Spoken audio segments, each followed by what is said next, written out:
The first rule of the Dunning-Kruger Club is that you don't know you're in the Dunning-Kruger Club. We're all in it, says David Dunning, explaining the Dunning-Kruger effect, that people of low ability tend to overestimate their abilities. Here's the classic graph. What does it mean for owner managers? Simply that when we are new to the task or have limited experience, we tend to overestimate our abilities. As we do not experience a stable environment in business for long, we're often in new environments, and so we assume that we know more about the task than we actually do. And that has consequences for our decision making and results. I've mentioned before that entrepreneurs are naturally optimistic people. It's a necessary characteristic, but like all swords, it's double-edged. We need the optimism to be able to start new things and push through barriers to reach our goals. However, optimism has to be tempered with some realism, and the Dunning-Kruger effect suggests that our view of realism may be overblown. Often, we do have enough experience and information. This is generally when we're doing something we've done before, or where there's reasonable connections between our decision and our existing situation. But consequential decisions are ones where we have new tasks to explore. These are the big decisions in our life and our business. Shall we start up in another town? Shall we change our product line? Shall we explore new markets? It's the equivalent of moving house, deciding to have children or marry, not necessarily in that order. Whilst we can imagine the benefits, we can't really imagine the reality because we've never experienced it.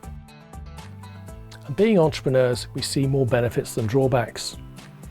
It's these decisions that particularly need more care and the realization we may well overestimate our abilities. There are ways of dealing with this issue. These revolve around three separate areas: facts or opinions, probabilities or certainties, and questions. You need to separate one from the other. Most beliefs we have are opinions, not facts. Facts can be checked, and simply saying, "I know this is true," does not make it so. Quite often, when we're asked in surveys about what we know to be true or not, people will always choose something rather than saying, "I don't know," which is often the truth. Saying, "I don't know," allows you to explore rather than decide too quickly. Many times, "I don't know" is a very useful solution. The confidence that entrepreneurs often feel leads them to describe future events as certainties when they're no such thing. Whilst it's helpful to have that drive and commitment, it's also helpful to recognise that what they are describing are probabilities, likelihoods of success. Assigning percentages to these events is a useful way of describing what you think might happen. It's also useful to remember that probabilities, if they are stacked, change their meaning. Simply do the maths.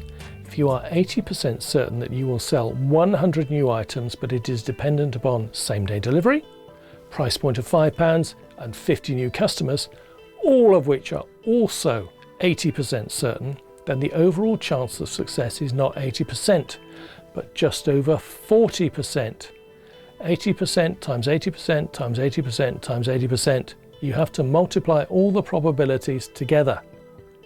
It tends to change your thinking when you do this. Ask yourself, do I really know? Ask yourself, what could go wrong? Could you live with the consequences? Ask other people and question why they think the way they do. Their context will be different, and they should be able to provide you with a more rounded perspective. In particular, ask people who have different views than yours. Don't ask people with exactly the same experience and knowledge, as they're just going to agree with you. That won't help and might encourage you to do the wrong thing. You need a critical friend, not just a friend. Finally, test your decision in a small way. Only jump in when you know the depth and temperature of the water and what lies beneath. And ask yourself, where are you really on that graph? I've got a blog section on the website all about thinking and decisions, and one's on planning and management. Click the link in the description and start your journey. Be sure to check back to the website. The new Thinking and Decisions section will be regularly expanded with material to help you achieve your goals.